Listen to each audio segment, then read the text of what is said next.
জোহর রক্তে পাপ করলো, তো আসর রক্তে নবীকে এসে বলছে আমি পাক হব, আপনি আমাকে পাক করেন। ওরা কেমন, ওরা কেমন? একটা হাদিস শুনুন, আক্কেলের তালা খুলে যাবে।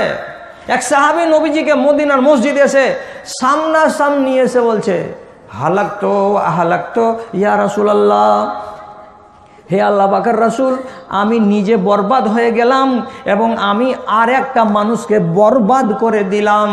আল্লাহ রসুল, আমি নিজে বরবাদ হয়ে গেছি এবং আরেকজনকে আমি বরবাদ করে দিয়েছি। রাসূল বলছেন তুই তো আমার সামনে দাঁড়িয়ে আছিস, কেমন করে বরবাদ হলি? আর একটা লোককে কেমন করে বরবাদ করলি সে তো আমি চোখে দেখতে পাই না, মানে কি খুলে বল। তখন লোকটা বলছে ওয়াকাতু আলা ইমরাতি ফি রমাদান, আমি রমজান মাসে আমি জানি আল্লাহ পাকের রাসূল, তথাপি আমার বাড়িওয়ালির কাছে আমি শুয়েছিলাম দুপুরের টাইমে। কথা বলতে বলতে নিজেকে সংবরণ করতে পারিনি, ওর ইচ্ছার বিরুদ্ধে আমি তার সাথে শারীরিক সম্পর্ক কায়েম করে নিয়েছি, অর্থাৎ আমরা মেলামেশা করে নিয়েছি। আমার রোজা গেল, আমার বাড়িওয়ালির রোজা গেল, আমি রোজাটাকে নষ্ট করলাম, নিজে বরবাদ হলাম, আমার বাড়িওয়ালির রোজাটা বরবাদ হলো। তাহলে আমরা দুজনই নষ্ট হয়ে গেলাম। একটা ফরজকে বরবাদ করলাম বলে কত ভয় যে আমরা নষ্ট হয়ে গেলাম, আমরা বরবাদ হয়ে গেলাম বলে ভয় ভয় তাকে কামড়ালো। তখন নবীর কাছে এসে বলছেন হালাকতো, আমি বরবাদ হয়ে গেলাম আর আমার বাড়িওয়ালিও বরবাদ হয়ে গেল। রসুল কিছু করেন, আল্লাহ রসুল কিছু করেন, কোনো যদি উপায় থাকে তো আপনি দয়া করে আমাদের জন্য একটু করে দেন। রসুল একটু ভাবনা চিন্তা করার পর তখন বলছে আচ্ছা কাজ একটা করতে পারবি কি? তো বলছে একটা রোজা নষ্ট করেছিস তো তার জন্য তোকে পর পর পর পর 60টা রোজা রাখতে হবে। রমজান মাস শেষ হয়ে যাবে, তারপরে শওয়াল মাস যখন আসবে, শওয়াল মাস এবং তার পরের মাস, এই দুটো মাসকে টানা 60টা দিন তোকে রোজা রাখতে হবে, তাহলে আল্লাহ তাআলা তোকে ক্ষমা করে দেবে। তো বলছে 30 দিনের রোজার তাপ সহ্য করতে পারিনি, তাতেই এই দুর্ঘটনা, আর ফের আপনি 60-এর চক্করে ফেলছেন আমাকে। আমার দ্বারাই সম্ভব নয় আল্লাহ রসুল, আমি পারবো না। রসুল বলছেন আর একটা কাজ কর, একটা গোলাম আজাদ করতে পারবি? একটা গোলামকে স্বাধীন করতে গেলে অন্তত লাখ দিরহাম লাগবে। যে জীবনে কোনোদিন লাল 2000 টাকার নোট দেখিনি আর আপনি 1 লাখ টাকা দিয়ে গোলাম আজাদ করার কথা বলছেন? অসম্ভব, এটা আমি পারবো না। রসুল তাকে 3 নম্বর প্রস্তাব দিয়ে বলছেন একটা কাজ করতে পারবি কি? 60টা মিসকিনকে খানা খাইয়ে দে, তুই যা পারবি তরি তরকারি তাই দিয়ে খাইয়ে দে। 60টা মিসকিন যদি খানা খেয়ে যায় তাহলে আল্লাহ তোকে মাফ করে দেবে। তখনই বড় বড় চোখ করে দেখছে আর বলছে হে আল্লাহ পাকের রাসূল, 60টা মিসকিনকে খেতে দেওয়ার মতো অর্থ আমার বাড়িতে নাই, আমি জীবনে এতটি লোককে খাওয়াতে পারবো না, আমি তো নিজে গরিব, তো এতটি লোককে খাওয়াবো কোথা থেকে আমি? তখন রসুল বলছেন যে আচ্ছা চক্করে পড়েছি তোর রে, কোনোটাই করতে পারবি না, এটা তো এটা, ওইটা তো ওইটা, ওইটা তো ওইটা, সবই কাটিয়ে দিছিস। নবী বাড়ির ভেতরে গেলেন, যাওয়ার পরে যা আবে আরাকিন, একটা এত বড় ধামা নিয়ে আসলেন। ধামাটাতে 5-6 কেজি খেজুর হবে নিয়ে আসলেন। নিয়ে আসার পরে ওর হাতে ধরিয়ে দিয়েছেন আর দিয়ে বলছেন এই খেজুরটি হাতে কর, আর করে এখান থেকে হাঁটা দিবি, আর হাঁটা দিয়ে নজরুল কলোনি দিয়ে হাঁটতে হাঁটতে ওটা দিয়ে রেলপট্টির গোড়া দিয়ে তারপরে আবার এদিক দিয়ে ঘুরে চলে আসবি। যেখানে যেখানে গরিব দেখতে পাবি কাউকে 2টা, কাউকে 4টা, কাউকে 6টা করে হাতে ধরিয়ে ধরিয়ে ধরিয়ে ধরিয়ে দিবি। এই খেজুর কয়টা যদি তুই দান করে দিস গরিবদের মাঝখানে, তাহলে আল্লাহ তোকে ক্ষমা করে দেবে, যা আমি তোকে এটি নিজের পক্ষ থেকে দিলাম। ধামাটা হাতে করে নিয়ে তখন বলছে গরিবকে দিতে বললেন? বলছে হ্যাঁ। তখন পাল্টা প্রশ্ন করে বলছে ভগবানপুর আউট সিগন্যালের কাছ থেকে শুরু করে কান্ডারনের সিগন্যালের মাঝখানে যতটি টোলা আছে, এই টোলাটির ভেতরে আমার চাইতে আর হতভাগা দরিদ্র কেউ নেই আল্লাহ পাকের রাসূল। এবার কার উপরে খরচ করব আপনি ঠিক করে বলেন? আমার চাইতে বড় গরিব আর কেউ নেই। বাকিগুলো যারা আছে 2-4 রক্তের খানা পানি ওদের আছে। রসুল থামতে পারলেন না, মুচকি হেসে বলছেন, তুই সব থেকে গরিব? বলে, হ্যাঁ, আমার চাইতে বড় গরিব আর নাই এই টোলার মাঝখানে। রসুল বলছেন, বিলাতে হবে না রে, বিলাতে হবে না, এই খেজুর কয়টা বাড়ি নিয়ে যা, আর তোরা মিয়া বিবি বাল বাচ্চা মিলে খেয়ে নিবি, আল্লাহর যদি দয়া হয় তো তোকে মাফ করে দেবে, যা যা যা বাড়ি নিয়ে যা। এখন প্রশ্ন, রমজান মাসে দিনের বেলায় স্বামী স্ত্রী মেলামেশা করে নিয়েছে, গাঁলা কি জানে? জানে না। রসুল কি জানেন? জানেন না। তাহলে এখানে বলতে এলো কেন? বলতে এলো কি জন্য? জানাতে এলো কি জন্য? এই জন্য জানাতে এলো যে আমি এটা অন্যায় করেছি, অপরাধ করেছি, সুতরাং এই অন্যায়ের আমাকে খেসারত দিতেই হবে, আর এখান থেকে আমাকে উঠতেই হবে, তা না হতে গেলে আমার ভবিষ্যৎ খারাপ আছে। এই জন্য সাহাবায়ে কেরাম একটা ভুল করে নিলে বাড়িতে আর বসে থাকতেন না। দৌড়াও, কি করে তার সমাধান হবে, দৌড়াও, জলদি এই সমস্যাটার সমাধান করে নাও। কিন্তু আমাদের মধ্যে ভুলের পর ভুল, ভুলের পর ভুল আমরা করেই চলে যাচ্ছি, কিন্তু এখন পর্যন্ত আমাদের জ্ঞান ফিরে না যে কতকালে এই ভুলটা আমাকে করতে হবে। দুঃখ লাগে আমাকে যে আমি নিজের জীবনে বিড়ি খাই না, সিগারেট খাই না, গুল খাই না, তামাকু খাই না, গুটকা খাই না, তিরঙ্গা খাই না, আমি কোনো হারাম জিনিস জীবনে খাই না, তো আমার ইজ্জত কয় পয়সা কমেছে? আর যারা মুঠার মুঠার সিগারেট আর বিড়ি উড়িয়ে চলে যাচ্ছে, তাদের ইজ্জত কতখানি আমার থেকে বেশি বেড়েছে? আমাকে দেখাও তো। যদি কেউ প্রমাণ করে যে আমার ইজ্জত বেড়ে গেছে সিগারেট খাওয়াতে, তো আমাকে তো আল্লাহ টাকা দিয়েছে, আমি 3 মুঠা করে সিগারেট দিনে কিনবো আর খাবো। সিগারেট বিড়ি খাওয়াতে গেলে, খেতে গেলে যে ইজ্জত বাড়ে তা বাড়ে না। রাগ করবেন না, হজম করতে শিখুন। আল্লাহ পাকের নবীর একটি সুন্নাতকে জবে করে দিয়ে ইজ্জত কি বাড়বে? বাড়বে না, কমে যাবে, কমে যাবে। তাহলে আমি দাড়ি রেখেছি, দাড়ি রাখাতে আমার কতটি ক্ষতি হয়েছে, আর আপনি দাড়ি কেটে দিয়েছেন, আপনার দাড়ি কেটে দেওয়াতে কতটি লাভ হয়েছে, আপনি আমাকে লাভের অঙ্কটা দেখান না, তাহলে তো আমি আপনার মতো করে দাড়িটিকে কেটে দেব। কেউ দেখাচ্ছে না, অথচ অযৌক্তিকভাবে আল্লাহ পাকের নবীর একটা সুন্নাতকে জনপের পর দিনের পর দিন, দিনের পর দিন জবেহ করে যাচ্ছে, তাকে একটুও দ্বিধা লাগে না যে দাড়ি কাটছি কিসের জন্য? ছোট্ট করে বুঝুন, ছোট্ট করে বুঝুন, দাড়ি রাখাটা শুধু নবী মুহাম্মাদের সুন্নাত নয়। আপনার মুখ থেকে জবাব নিব। নবী মুসা তার নিজের ভাই হারুনকে মেরেছিলেন কি ধরে? কি ধরে মেরেছিলেন? দাড়ি ধরে। তাহলে নবীর জন্মের 4000 বছর আগে যে নবী এসেছিলেন দুনিয়াতে, মুসা নবী আর হারুন নবী, তাদের চেহারায় দাড়ি ছিল? বলে হ্যাঁ ছিল। খ্রিস্টানদের মিশনারিতে গিয়ে দেখবেন যিশু খ্রিস্টের ছবি ছাপানো আছে, যিশুর ছবি যদি দেখে থাকেন তো দেখবেন যিশুর চেহারাতে দাড়ি আছে। এর মানে এটা কি? যত নবী দুনিয়াতে এসেছিলেন সবারই চেহারায় দাড়ি ছিল। এটা শুধু আমার নবী মুহাম্মাদের সুন্নাত নয়। কাজে একটা লোক যারা দাড়ি কাটে, সেই লোকটা 4 রকমের অপরাধ করে। কি 4 রকমের অপরাধ? নিজের চেহারাটাকে নারীর সাথে মিলাতে যাই, অথচ নবী হারাম বলেছেন চেহারাকে নারীর সাথে মিলাতে যাবে না, পোশাককে নারীর সাথে মিলাতে যাবে না। 1 2 নম্বর কথা, এইভাবে আল্লাহ রসুলের সরাসরি নাফরমানি করবে না, আর নবীজির সুন্নাতকে এইভাবে জবে করে দিয়ে তুমি ফজিলতের হকদার হতে পারবে না। আর এইভাবে যদি তুমি কাটতেই থাকো জন্মের পর জন্মের পর জন্মের পর, তাহলে পরে আগামী দিনে দেখতে পাবে এমন প্রজন্ম আসবে যে যার থুতনিতে দাড়ি হবে না। এই ক্ষতি থেকে বাঁচতে হবে, অথচ আমরা বাঁচি না, আমরা কেউ চেষ্টা করছি না।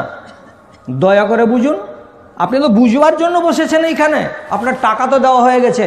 আর 2-4টা হাদিসের কথাগুলো শুনুন তো। বেটা সাবালক হয়েছে, বিয়ে দিয়েছে আমর ইবনুল আস। বিয়ে দেওয়ার পরে বেটাকে জিজ্ঞেস করে না, বৌমাকে গিয়ে জিজ্ঞেস করছে, কাছে যে আড়ালে গিয়ে, ইয়াতা আহাদ এলাইহা, বলছে বৌমা তোমাদের সংসারটা কেমন যাচ্ছে, আমার বেটা তোমার সঙ্গে কেমন ব্যবহার করছে, তুমি আমার বেটার সঙ্গে কেমন হয়ে চলছো, একটু আমাকে শোনাও, তোমরা সুখে আছো না দুঃখে আছো আমি জানতে চাই। বউকে যখন শ্বশুর বলছে কেমন আছো, সুখে আছো না দুঃখে আছো, তখন বউ শ্বশুরকে জবাব দিয়ে কি বলছে? নেমার রাজুল রাজুলা, লাম ইয়াতা ফেরাশানা, বাপজি আপনি এমন বেটার সঙ্গে আমার বিয়ে দিয়েছেন, যেই ছেলেটা আজ 15 দিন হয়ে গেল আমার তার সাথে বিয়ে হওয়া। আমি এশারের নামাজের পরে আমার বিছানটাকে ঝেড়ে ঝুড়ে বালিশগুলোকে জুতজাত করে আর সুন্দর করে সাজিয়ে বসে বসে আমি অপেক্ষা করি, কিন্তু আপনার বেটা আমার ঘরে আসে না। শেষে আমাকে একাই শুয়ে যেতে হয়, আর একাই ফজরের টাইমে আমি উঠি, নামাজ আদায় করি। আমার এইভাবে রাত কেটে যায়, আমার এইভাবে দিন কেটে যায়। তারপরে এটা কত লজ্জার, কিন্তু কথাটা তো হাদিসের, কথাটা তো হাদিসের। মেয়েটি আরো জবাব দিয়ে বলছে, বাপজি আপনি হলেন শ্বশুর, আপনি আমার খবর জানতে চাইছেন। আমার শাড়ির ভেতরে কি আছে, আমার ব্লাউজের ভেতরে কি আছে? আপনার ছেলে জীবনে আমার শাড়িটাকে হটিয়ে দেখতে গেল না, আমার ব্লাউজটাকে সরিয়ে জীবনে দেখতে গেল না।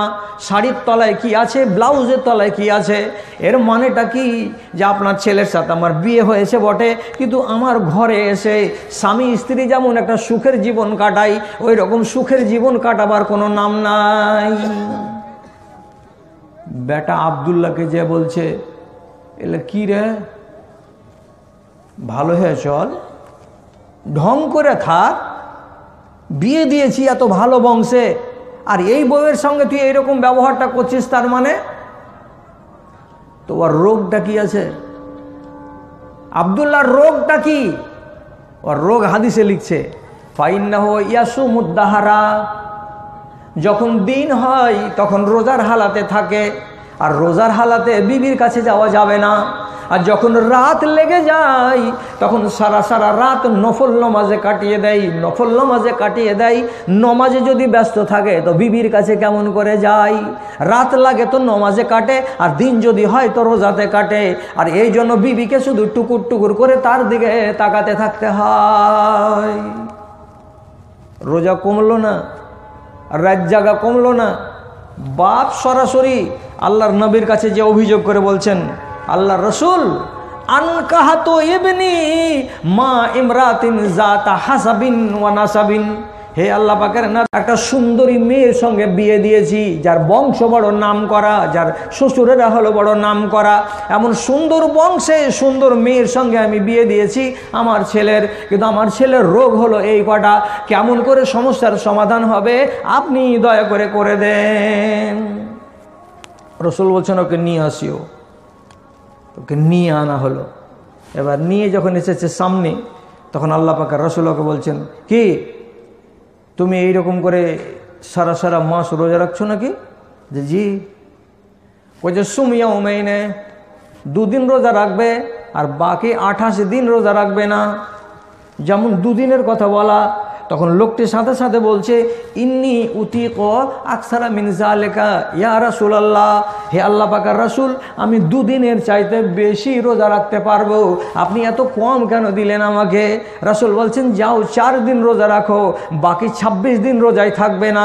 আবার বলছে, ইন্নি উতিক আকসারা মিন যালিকা, হে আল্লাহ পাকের রাসূল, আমি এর চাইতে বেশি রোজা রাখতে পারবো, আপনি মাত্র 4 দিন কেন করতে গেলেন? নবীজি বলছেন, যাও 10 দিন রোজা রাখো গা। আবার বলছে, আমি আরো রোজা রাখতে পারবো, আপনি কমাচ্ছেন কেন আল্লাহ পাকের রাসূল? শেষের বেলায় নবীজি বলছেন, একদিন রোজা রাখো, একদিন রোজা ছাড়ো, একদিন রোজা রাখো, একদিন রোজা ছাড়ো, এইভাবে তোমাকে রোজা চালাতে হবে। এটা হলো নবী দাউদের রোজা, এর থেকে বেশি নফল রোজা তোমাকে চালাতে দেওয়া যাবে না। তারপরে নবী কি বলছেন, ওয়ালে জাওজিকা আলাইকা হাক্কুন ওয়ালে আইনিকা আলাইকা হাক্কুন ওয়ালে জাসাদিকা আলাইকা হাক্কুন, সারা সারা রাত নমাজ পড়বে না, তোমাকে নমাজ কমাতে হবে। তোমার চোখের হক আছে, তোমার চোখের হক তোমাকে দিতে হবে, ঘুম দিতে হবে। তোমার বিবির হক আছে তোমার কাছে, তোমার বিবির হক তোমাকে আদায় করে দিতে হবে। বিছানায় যেতে হবে, বিবির সাথে কথা বলতে হবে, শারীরিক সম্পর্ক কায়েম করতে হবে। এইগুলো করো, তাহলে তুমি হবে পাক্কা ঈমানদার। আর যে পথে চলেছো সেই পথে ঈমানদার হওয়া যাবে না।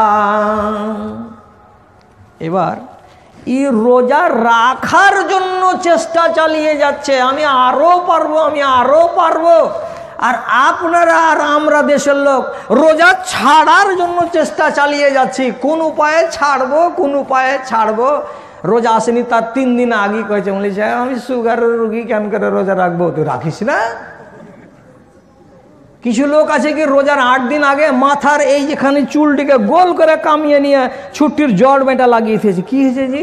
কয়েছে জান পারে না, বলি সাহেব কাল নেই পরশু মরে যাব মনে হয়েছে এরকম। পাক্কা হারামি বুদ্ধি, রোজা চলে এসে রোজা রাখবেন। এই জন্য এই রোজা রাখার জন্য চেষ্টা চালাচ্ছে, আর আমি আর আপনি রোজা ছাড়ার জন্য চেষ্টা চালাচ্ছি। এই কোন কথা রে বাবা? ওরা কোন মানুষ আর আমরা কোন মানুষ? কেন ওয়াজ শুনছি বছরের পর বছর, বছরের পর বছর ধরে? হ্যাঁ, এই জন্য গোড়াতে আর একটা আয়াত ছিল কি? আল্লাহ তাআলা বলছেন ওয়াইজা যুক্কিরু লা ইয়াযকুরুন। তুমি যতই নসিহত করো এদেরকে, এরা নসিহত গ্রহণ করবে না। যতই ওয়াজ করো এদেরকে, এরা ওয়াজ কোনোদিন গ্রহণ করবে না। 20 শতাব্দীর মুসলিম মোরা মোদের স্বরূপ এই ধর্মের টানে জনজাগরণে আমাদের ছাড়া নেই রে, আমাদের ছাড়া নেই। আমাদের মাঝে কোরআন রয়েছে, হাদিস রয়েছে, তাও আলেম বকিছে দিন দিন করে। মুমিন দেখিতে পাও রে, মুমিন দেখিতে পাও। জুমাতে 52টা ওয়াজ, 52 খুতবা। ঈদের মাঠে 2টা খুতবা, আধ ঘন্টা করে 1 ঘন্টা। বছরে জালসা হচ্ছে এগুলো 10টা, 5 ঘন্টা করে, 5 10 50 ঘন্টা। এতটি ঘন্টার ঘন্টা জালসা শোনার পরে আমার আর আপনার হালাত কি? ঘুরে ফিরে এক হালাত। নমাজ ছাড়বো কিসে? সে চক্করে আছি। আবার সাহাবীরা কেমন? নমাজ ধরবো কি করে? সে চক্করে আছে। আরে জানেন সাবিত আল বুনানি বলে এক সাহাবী, মরবার কালে দম যাচ্ছে, তো দম যাওয়ার কালে আপনি কি করেন? আমরা তো করবো কি, মেয়েটার হাত ধরে কহবো হাঁকা মাপ দিস, আর কি কহবো অমুক টাকা পাবে 150টা দিয়ে দিস, আমার জানাজাটা ফরিজুদ্দিন মৌলভীকে পড়াতে কহিস, এগুলাই না করবো। আর এই লোকটা মরবার কালে ওসব দুনিয়ার কথা বাদ, একটাও দুনিয়ার কথা নাই, একটাও দুনিয়ার কথা নাই। দম যাচ্ছে আর ওই টাইমে তখন দোয়া লাগালছে কি, মাইয়ার ছেলে চারিদিকে বসে আছে, দম গেল কি গেল, দম গেল কি গেল। তখন আল্লাহর কাছে দোয়া করে বলছে আল্লাহুম্মা ইন কুনতা আতাইতা আহাদান সালাতাহু ফি কবরিহি ফাআতিনি হে।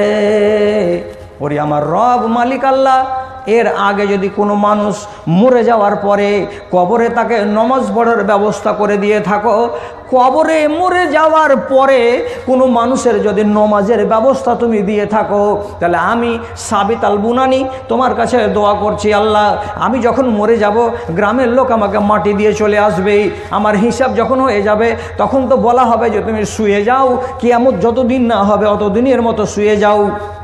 আমি শুব না রে আল্লাহ, আমি শুব না, আমাকে এখানে মুসাল্লা দিও কবরের ভেতরে, আর আমি মুসাল্লাটা পেড়ে দিয়ে আমি নমাজ চালু করে দেব। কতদিন পর্যন্ত নমাজ পড়বো, কতদিন পর্যন্ত নমাজ পড়বো, ঘুমাবো না, খানা নাই, পানি নাই, ওখানে কিছুই নাই, চালিয়ে যাব চালিয়ে যাব চালিয়ে যাব, নমাজ চালিয়ে যাব, নমাজ চালিয়ে যাব, এমন পর্যন্ত কি হাজার হাজার বছর পরে হযরত ইসরাফিল যখন বাঁশিতে ফুঁক লাগাবে আর সমস্ত দুনিয়ার মানুষ কবর থেকে ফুঁড়ে বেরিয়ে হাসরের ময়দানের দিকে দৌড় লাগাবে, তখন আমি আমার নমাজ ছেড়ে দিয়ে হাসরের ময়দানে দৌড় লাগাবো। আল্লাহ আমি এতদিন নমাজ চালিয়ে যাব, নমাজ চালিয়ে যাব। কথা বলুন, কবরে নমাজ পড়তে দেওয়া যাবে কি? দেওয়া যাবে? যে কবর নমাজ পড়ার জায়গা নয়, ওটা হিসাব দেওয়ার জায়গা। হিসাব যদি দিয়ে দেওয়া ভালো হয় তো যাও, তুমি নিন চলে যাও, আর হিসাব যদি ভালো না হয় তাহলে শুধু রেলা খাওয়া থাকো, এটাই হলো জায়গা। আর এখানে কি বলছে? আমি নমাজ পড়বো, আমি নমাজ পড়বো। দুনিয়াতে নমাজ পড়ে আর মন ভরেনি, কবরে যাওয়ার পরেও নমাজ পড়বো, নমাজ পড়বো করছে। আর তারই বেটা পোতারা আজ 24 নম্বর নসলেরা কি বলছে? কেমন করে নমাজ ছাড়বো, কেমন করে নমাজ ছাড়বো। নমাজ ছাড়া লোক দেখেন একটা না, দুটা না, 3টা, হাজারে হাজার হাজারে হাজার নমাজ ছাড়া লোক। কি দিয়ে সোজা করা যাবে আপনাকে? আমার সমাজটাকে ওয়াজ করে করে সোজা করা যাবে? আপনি মনে ভাবছেন যে হ্যাঁ সবকে সোজা করে দেওয়া যাবে? জি না, ওয়াজ করে সোজা করা যাবে না। একে যদি টাইট করতে হয় আর মুসলমানকে যদি ইমানের পথে টেনে আনতে হয়, তাহলে সাহাবিদের শুধু ওয়াজ দিয়ে এদেরকে সোজা করা যাবে না, বরং কিছু মশলা আছে, এই মশলাগুলোকে আমল করতে হবে। কি আমল? একটা মদখোর মরে গেল, মসজিদে এলান হবে না। মদখোর মরে গেল, মসজিদে এলান হবে না। এখানে মরে গেছে, তখন সাহারাতলাতে এলান হয়েছে কি, উত্তর মাথার এজাজুল হক মারা গেছে, ইন্না লিল্লাহি ওয়া ইন্না ইলাইহি রাজিউন। কিসের জন্য ইন্না লিল্লাহ পড়লেন? ইন্না লিল্লাহ কিসের খবর, কিসের দোয়া? দুঃখের না সুখের? জি বলেন কথা, দুঃখের না সুখের? এটা দুঃখের। ইন্না লিল্লাহ। তা একটা মাদারি, জুয়ারি, শারাবি, কাবাবি মরে গেল, এত আপনার দুঃখ কিসের? আপনি বলে দিলেন ইন্না লিল্লাহি ওয়া ইন্না ইলাইহি রাজিউন। হাদিস যদি মানেন তো ভালো করে মানেন, আর ঝগড়া করবেন তো কালকে থেকে। কিন্তু ঝগড়া আমার সাথে লাগতে গেলে আগে দেখবেন পাততলাতে পানি আছে কি নাই, তাছাড়া লাগতে আসবেন না আমার সাথে। আমি যেভাবে বলছি সেভাবে হাদিসটাকে বুঝুন। নবীজি বলে দিয়েছেন, এজা মাতাল ফাজের ইস্তারিহু মিনহুল আনাম। কোনো গ্রামে, কোনো এলাকায়, কোনো দেশে যদি মদখোর, সুদখোর, পাক্কা জুয়াবাজ, জুয়ারি, হারামখোর, বেনামাজ যদি মরে যায়, তাহলে আল্লাহর মখলুক খুশি হয়ে যায়। আনাম কারা? গরু খুশি হয়ে যায়, কুকুর খুশি হয়ে যায়, শ্রীগাল খুশি হয়ে যায়, ভেড়া খুশি হয়ে যায়, ছাগল খুশি হয়ে যায়। কি করে খুশি হয়?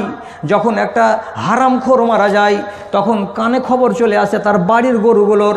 এক গরু হাম্বা করে আওয়াজ দিয়ে আর এক গরুকে ডেকে বলে, রে সর্দারের গরু হাম্বা, জানিস কি কি খুরশেদ মরে গেছে। আর যেমনি ও শুনতে পেলে যে মরে গেছে, ও নিজের ভাষাতে বলে, ঠিক আছে আলহামদুলিল্লাহ। একটা কুকুর শুনে নিল, কি হয়েছে? বলছে খুরশেদ মারা গেছে। ওই মদখোর হারামি? বলছে হ্যাঁ। ও আলহামদুলিল্লাহ। এর মানে কি? গোটা গাঁর কুকুর যতটি আছে সব শুনেলে কি হয়েছে? ওই হারামখোর মারা গেছে। নবীর হাদিস বলছি, কাইলে এসে তুমি ভিড়িও আমার সাথে। যদি কোনো ফাসেক মরে যায়, তাহলে গরু আর বাছুর, শিরাল আর কুকুর সবাই আনন্দিত হয়ে যায়। তাহলে মদখোর, জুয়াবাজ এবং বেনামাজ যদি মরে, তো ছাগল, ভেড়া, কুকুর যদি আনন্দিত হয়, তো তুমি কোন জ্ঞানের পণ্ডিত? তোমাকে দুঃখিত হতে কে বললো যে পট করে তুমি বলে দিলা ইন্না লিল্লাহ? তুমিও বলো আলহামদুলিল্লাহ। কে মরেছে? ওই অমুক মারা গেছে, আলহামদুলিল্লাহ। কিসের জন্য আলহামদুলিল্লাহ? রেহাই পেলাম, রেহাই পেলাম। যদি এটা হাদিস বুঝুন, হাদিসে লেখা আছে, রসুল জিজ্ঞেস করতেন, এই যে লোকটা মরে গেল, আরাম দিয়ে গেল না আরাম নিয়ে গেল? ভালো করে বুঝবেন বাংলাটা, আরাম দিয়ে গেল না আরাম নিয়ে গেল? লোক যদি বলেছে আরাম দিয়ে গেল, মানে দেশের লোক আরাম পেল, তাহলে নিশ্চয় হারামই ছিল।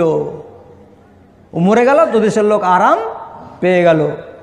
আরাম যদি দেশের লোককে দিয়ে যায়, তাহলে রসুল বলেছেন, যাও নামাজ পড়োগা তোমরা, আমি নামাজ পড়াতে যাব না। রসুল জানাজার নামাজ পড়েননি। আবার কোনো লাশের কাছে খাড়ো হয়েছেন, আর খাড়ো হওয়ার পরে বলেছেন, হাল আলাইহে দাইনুন, এ লোকটা যে মরে গেছে এর কোনো দেনা পাওনা থেকে গেল নাকি?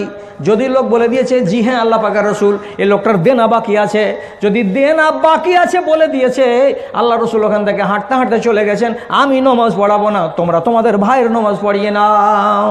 এই জন্য বলছি, কোনো যদি মদখোর মারা যায়, কোনো ইমানদার লোক, যারা টুপি পরা লোক, যারা দাড়িওয়ালা লোক, যারা নমাজ পড়া লোক, আপনি খবরদার ওই দারুখোরের জানাজার নমাজে হরগিজ যাবেন না, হরগিজ যাবেন না। কে নামাজ পড়ে বলছে? ওর মতন আর 10টা দারুখোর যারা আছে, যারা নমাজ চোর আছে, ওরা নমাজ পড়াবে? রাসূল যেখানে বলছেন আমি নমাজ পড়াবো না, আপনি কত বড় ইমানদারের ভাই না যে আপনি নমাজ পড়াতে চলে গেলেন? আপনি বলতে পারলেন না যে আমি নমাজ পড়াবো না? যেতে হবে না আপনাকে নমাজ পড়াতে, নমাজ পড়তে। আরও কথা বলছি, একগুলো নমাজ নিজেকে পড়তে হয়, যেটার স্বভাব আমি নিজে পাই, যেটা ফরজ। আর একটা নমাজ গ্রামবাসীকে পড়ে দিতে হয়। আমি পাবো একবার, দুনিয়ার লোক পাবে একবার, আপনি পাবেন একবার, হাজি ইউনুস পাবে একবার, সবাই একবার করে পাবে, গ্রামবাসীওকে একটা নমাজ পড়ে দিবে। ওই নমাজটার নাম হলো জানাজার নমাজ। ওতে যদি 40টা ইমানদার লোক গিয়ে দোয়া করে তাহলে আল্লাহ রাব্বুল আলামিন তার সুপারিশটা কবুল করে নাই। তাহলে জানাজার নমাজটা আমরা পড়তে যাব কার? যে লোকটা নিজের নমাজ পড়ে রেখেছে তার। আর যে লোকটা নিজের নমাজ পড়ে রাখতে পারেনি, গোল্লায় গেছে, সেই লোকটার নমাজ আমি গ্রামবাসী কেন পড়াতে যাবে? তোর বাবার কি আমি খেয়ে রেখেছি রে আল্লাহর বান্দা? নিজের নমাজ পড়তে পারিস নি আর আমার কাছে নমাজ পড়ে নিবি জানাজার? হরগিজ যাব না রে। কি করার আছে তোর? হাদিসের উল্টো কথা জিমুল সাহেব, উল্টো হলে কালকে আসিয়েন আমার কাছে। এখন কি শুনছেন আর শুনবেন? আপনি যা বলছি একদম বরহক কথা বলছি। কেন যাচ্ছেন? রসুল আইন করেছেন মাঝে মাঝে কড়া আইন। কড়া আইন কেন করেছেন? সমাজকে সোজা করার জন্য কড়া আইন করেছেন। যেমন আপনাকে বলছি কি, খেয়াল করুন, অন্য জায়গা হলে এক কাপ চা দিত, এতক্ষণ কেউ দেয় না রে। আর আসলে 4-5 দিন থেকে সর্দি আর জ্বর হয়ে হয়ে সালা ভিতরটাও আমার শুকিয়ে গেল। হ্যাঁ, রসুল টাইট করেছেন মানুষকে সোজা করার জন্য। একটু আঙুলটাকে বাঁকা করতে গেলে লাভ পাওয়া যায়। যেমন লাভ বলছি আপনাকে শুনুন। নবীজির 9টা বাড়িওয়ালি, নবীজির 9টা বাড়িওয়ালি, উমারের বেটি, নেতার বেটি, আয়েশা আবু বকরের বেটি, নেতার বেটি, এত জাঁদরেল জাঁদরেল লোকের বেটিকে আল্লাহ পাক রাসূল বিবি বানিয়েছেন। একদিন হাফসার বাড়িতে শুয়ে আছেন রাতের বেলায়, তো মিয়া বিবি শুয়ে থাকতে থাকতে আনন্দের গল্প করতে করতে নবীজি একবার তার কানের কাছে গিয়ে বলছে, হাফসা একটা কথা বলছি, কথাটা পেটে রাখিস, মুখে আনিস না। তো মেয়ে ছেলে যেভাবে বলে, হ্যাঁ কেন কহবো কাউকে? তুমি যদি মানা করো তো কাউকে কহবো না। ঠিক হয়ে গেল শিকার। এবার রসুল বলছেন কথা কি? শুন, এই শুন হাফসা শুন। বলছে একটা কথা, আমার ইন্তেকালের পরে ইসলামী রাষ্ট্রের মালিক হবে কে জানিস? তোর বাবা নয়, আয়েশার বাবা আবু বকরকে খলিফা বানানো হবে। খবরদার বলবি না কাউকে। না বলবো না। তফসিরে লেখা আছে, এটা কথা নয়, আর একটা কথা। কি কথা? বলছে হাফসা শোন, সবটি স্বাধীন বাড়িওয়ালি, তোদের কাছে 7 দিন করে থাকি। একটা আমার বাড়িওয়ালি আছে, সেটা হলো দাসী, তার নাম হলো মারিয়া কিবতিয়া। আমি মারিয়া কিবতিয়ার কাছে আর যাব না, তার নামে আমি পালি আর লাগাবো না, ওর কাছে রাত কাটাতে যাব না। এখন থেকে আমি তোদের স্বাধীন বিবি কয়টার কাছে থাকবো, আর মারিয়া কিবতির কাছে আমি রাত কাটাতে যাব না। এ কথাটা যেন তোমার কানে থাকে, অন্য কাউরি কানে যেন না যায়। ঠিক আছে। তফসিরে বলছে যে না, আর একটা কথা ছিল। কথাটা কি? তো বলছে শোনো, জাইনাবের বাড়িতে আমি প্রতিদিন আসরের নামাজের পরে যখন বেড়াতে যাই, তখন আমাকে জাইনাব কাপে করে 3 চামচ 4 চামচ মধু খেতে দেয়। এটা কেউ আমার বাড়িতে, বিবির বাড়িতে তোহফা দিয়ে গেছিল বলে আমার বিবি আমাকে রোজ রোজ মধু খেতে দেয়। আর এই জিনিসটা আমার অন্যান্য বিবিরা কিন্তু থামতে পারে না, ওদের জানে বড় বালাই হয়ে যাচ্ছে। এই জন্য আমি এবার ফয়সালা করেছি মধুকে হারাম করে দেব, মধুটাকে আর হালাল করে রাখবো না। তবে বলে দিচ্ছি, তুই খবরদার কাউকে বলতে যাবি না। রাতের বেলায় মিয়া বিবির গল্পতে আল্লাহ রসুল বলে দিলেন, শেষ করলেন কথা দিয়ে। হাফসার বাড়ির পালি শেষ, আল্লাহ রসুল চলে গেছেন অন্য বিবির বাড়িতে। এবার অন্য বিবির বাড়িতে গিয়ে তারপরে একদিন দেখা হয়ে গেছে আয়েশার সাথে হাফসার। আর আয়েশাকে ডাকছে, আয়েশা শুন, শুন এদিকে এগিয়ে শুন শুন। হযরত আয়েশা গিয়েছে, যেমনি আগিয়ে আসা ওর ঘাড়ের উপরে হাত রেখে দিয়ে তখন বলছে, একটা ভালো খবর আছে শুনবি? কি রে? কইছে তোর মন ঠান্ডা হয়ে যাবে এমন খবর দিব তোকে। বল কি খবর? তো বলছে শোনো, আল্লাহ রসুলের ইন্তেকালের পরে তোমার বাবা আবু বকরকে খলিফা বানানো হবে। তোমার বাপ হবে ইসলামী রাষ্ট্রের মালিক, খলিফাতুল মুসলিমিন। হযরত আয়েশা শুনেছেন, খুশির জ্বালাতে খালি থিরিক থিরিক থিরিক থিরিক করে যেন কুদে পাগুলো। তারপরে আবার জিজ্ঞেস করে বলছে, কে তোকে কইলে বল, কোনটা থেকে শুনলি তুই বল। বলছে চুপ করে থাক, তুই শুনলি না। বলছে আরে বহিন শুননু তো, কিন্তু জিটা মানে না, কে বললো সে কথাটা আমাকে বল। যখন 2-3 বার বললো কে বললো, তখন আর একবারের বার বলছে নবী কয়েছে আমাকে। 15 দিন আগে যাহার বাড়তে ছিল তখনই কয়েছে আমাকে। তখন হযরত আয়েশার বিশ্বাস হয়ে গেল একবারে যে ঠিক কথা এটা, যে রসুলের ইন্তেকালের পরে আমার বাপ খলিফা হবে। এবার কয়দিন পরে আল্লাহ রসুল হাঁটতে আয়েশার কাছে এসেছেন।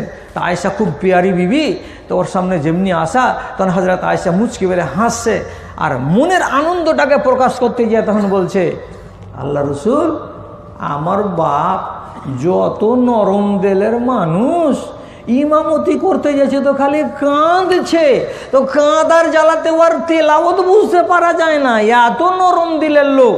আর সে লোকটা হবে আপনার মরার পরে এই ইসলামী জাহানের খলিফা, ও চালাইতে পারবে জি? তখন রসুল বলছে, আমার মরার পরে তোর বাপ খলিফা হবে, তোকে ফের কে পেয়েছে?